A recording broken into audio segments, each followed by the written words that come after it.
Managing receipts doesn't have to be a hassle, especially with Xero's updated tools for 2025. Whether you're a business owner, bookkeeper, or freelancer, uploading receipts to Xero helps keep your records clean, organized, and audit-ready.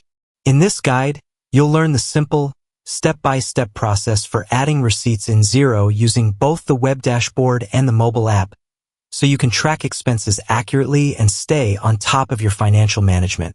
First is open your Xero account. Now in your dashboard, click your profile and click Files. In here, click Upload to Files inbox. Select the file and click Open.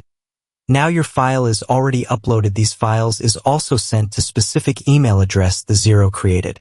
And that's all it takes to add receipts in Xero in 2025. With Xero's streamlined upload and expense tracking features, you can keep your books up to date in just a few minutes. If this guide helped you simplify your workflow, be sure to check out our other 2025 accounting and business tutorials to make managing your finances even easier.